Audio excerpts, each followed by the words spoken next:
you gotta start early. A lot of people think, oh, Bitcoin's at $60,000. It's gone. It's the best returns are behind it. I don't believe that's true. You're gonna be, people today are thinking, oh, Bitcoin's $60,000. I wish I could have bought it at 6,000, so I'm not going to buy it today. I had the opportunity to buy it at 6,000. I wish I bought it at 6,000. I'm not going to buy it at 60. And when Bitcoin's at $600,000, they're going to be thinking the exact same thing about the price today. It's $60,000. They're going to say, oh, I could have bought Bitcoin at $60,000. I feel like an idiot. Okay, so I think just admitting you're wrong and then just moving forward and saying, okay, I've been wrong for the past 10 years. I missed the best performing asset. What's the best move I can do moving forward? First, learn about Bitcoin for 10 hours. Once you've done your 10 hours in Bitcoin, then you're going to understand that you're not late. You're not wrong, okay? You were ahead of 99% of people and you're going to be buying Bitcoin, okay? So I think just like you say, start stacking today. It's really important. I had the same problem back in like 2018. I was like, Bitcoin's at $4,000 a coin.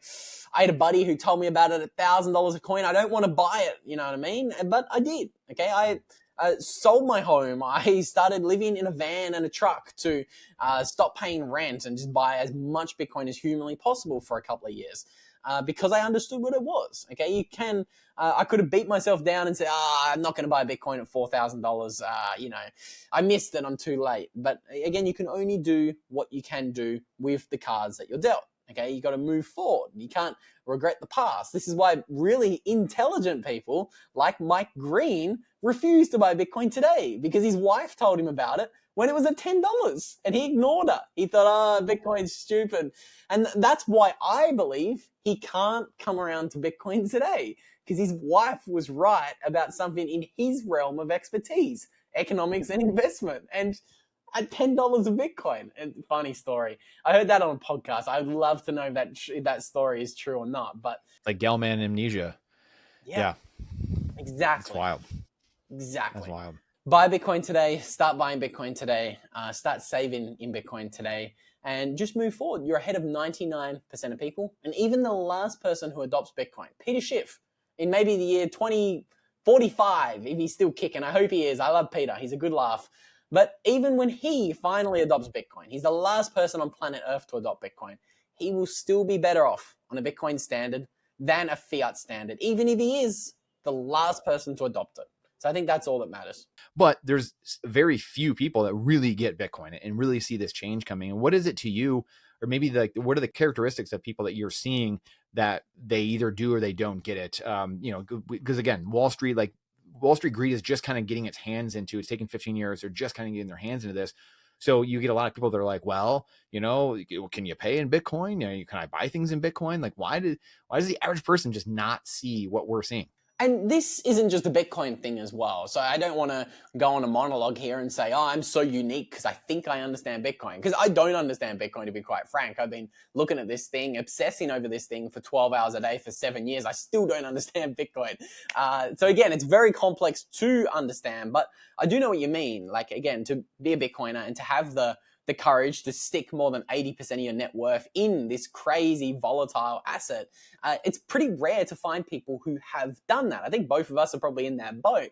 And I think it is a very kind of unique kind of person that you do need to find, essentially, to be able to do that so early in Bitcoin. I think you need to be incredibly open-minded.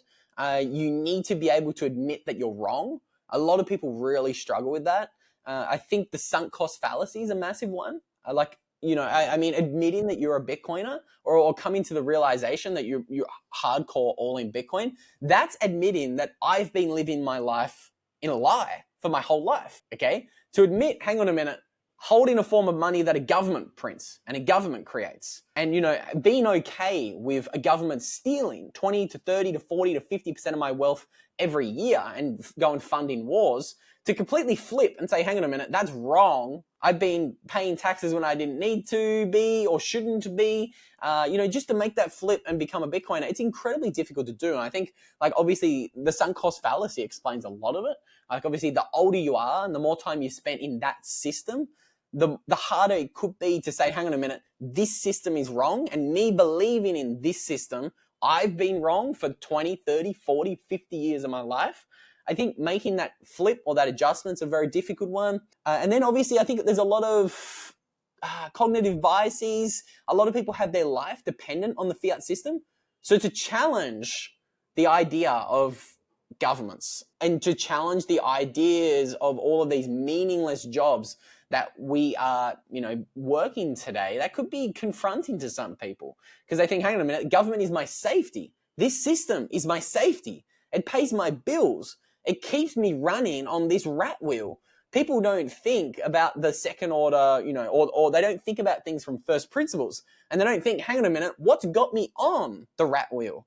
I'm running and I'm spinning and I'm trying to make all this money to pay my car debt, my home debt, my student debt. But they don't think, hang on a minute, where did I get into this problem in the first place? So there's a lot of questions there. I'd love your thoughts on this, Brandon. You're an incredibly deep thinker. What do you think distracts people the most when it comes to just not understanding Bitcoin? Because like you say, so many incredibly smart people just don't get it. The benefits of Bitcoin so far outweigh number go up that it's the old adage in Bitcoin, I guess, the meme of, you come for the number go up, stay for the freedom, like it's just, you could be the last person in Bitcoin, but you now have incorruptible, uncensorable, permissionless money. Like you're a sovereign human being. No, the freeing aspect of that, there is not freedom out there like that other than Bitcoin, where you have this ability to own an asset, own money that the government, no one can do anything about, your neighbor, your uncle, the brother that you don't like, whatever it is, it doesn't matter. Like the corrupt politician doesn't matter and no one can do anything about it. That alone is priceless.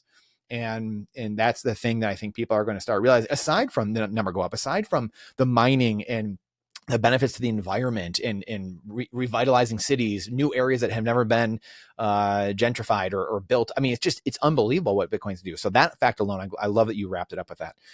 In saying that, getting towards the end here, I'd love to spend a few minutes on MicroStrategy and your thoughts on, the infinite money glitch. If you want the answer to that question right there and you like that spicy clip, check it out here. Come on, we'll see you in there. But if you want the full interview in its entirety, all the spicy clips put together, and you're not going to want to miss it, believe me, then check that out here. Come on, we'll see you in there. Do it.